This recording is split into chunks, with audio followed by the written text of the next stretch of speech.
উত্তর চব্বিশ পরগনা জেলার বসিরহাটের উত্তর বিধানসভার চাপাপুকুর গ্রাম পঞ্চায়েতের দেবীপুরে ইন্ডিয়ান সেকুলার ফ্রন্টের উদ্যোগে অনুষ্ঠিত হল রক্তদান শিবির ও বস্ত্র বিতরণ। উপস্থিত ছিলেন সংযুক্ত মোর্চার আইএসএফ বিধায়ক পীরজাদা নওশাদ সিদ্দিকী। তৃণমূলের আদি ও নব্যের দ্বন্দ্ব নিয়ে বিস্ফোরক মন্তব্য করলেন বিধায়ক নওশাদ সিদ্দিকী। কোনটা আদি ও কোনটা নব্য তৃণমূলের মধ্যে প্রায় দেখতে পাচ্ছি, তবে এর মধ্যে কতটা সত্যতা আছে সেটা আমার জানা নেই। সাংবাদিকদের প্রশ্নের উত্তরে তিনি বলেন, আমরা অবশ্যই বসিরহাটে প্রার্থী দেব। বসিরহাটের মানুষের সাথে দ্বিচারিতা হয়েছে। এখন আদি আর নব্যর মধ্যে একটা লড়াই দেখতে পাচ্ছি আমরা। কতটা সত্যতা আছে এটাও প্রশ্ন থেকে যাচ্ছে। তারপরেও বলবো এটা লড়াই চলছে কে সিন্ডিকেট রাজকে কন্ট্রোল করবে। এরা বক্তব্য হচ্ছে, আমার তো মনে হয় পুরাতনগুলো এতদিন খেয়েছে, তোমরা সাইডে যাও, আমরা নতুন এসছি, আমাদেরকে একটু সুযোগ দাও। এটা মানুষের কাজ করবে, মানুষকে উপকৃত করবে, এই স্লোগান এদের মুখে দেখতে পাচ্ছি না। এরা যে মানুষের হয়ে কথা বলবে দেখতে পাচ্ছি না। কোথায় আজকে দেখুন না, বেডের জন্য মানুষ হন্য হয়ে ঘুরছে, বেড পাচ্ছে না হসপিটালে।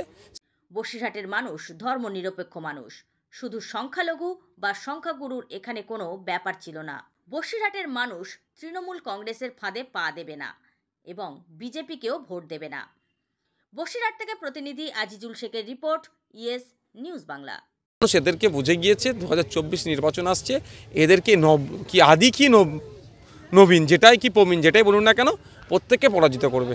বসিরহাটের বুকে আপনারা কি প্রার্থী দিতে পারবেন? অবশ্যই আমাদের ইচ্ছে আছে। বসিরহাটকে আমাদের 5টা সিটের মধ্যে একটা সিট আছে বসিরহাট। অনেক সিটই দেবো আমি বলছি, আর 5টা সিটের মধ্যে একটা সিট বসিরহাট, কারণ বসিরহাটের মানুষের সাথে দ্বিচারিতা হচ্ছে। বসিরহাটে তথাকথিত একটা সংখ্যালঘু পরিবারের মহিলাকে নিয়ে এসে দাঁড় করিয়ে ভোট চুরি করা হয়েছে।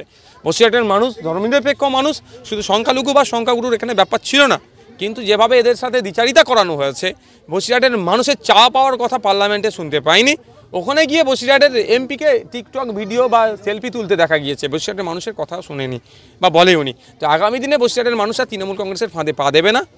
তো বিজেপিকে তো পরাস্তই করবে, সাথে সাথে তৃণমূল কংগ্রেসকে পরাস্ত করবে। আগামী দিনে আইএসএফের প্রার্থীকে বসিরহাট থেকে জয়ী করে লোকসভার মধ্যে পাঠাবে মানুষের হয়ে কথা বলার জন্য।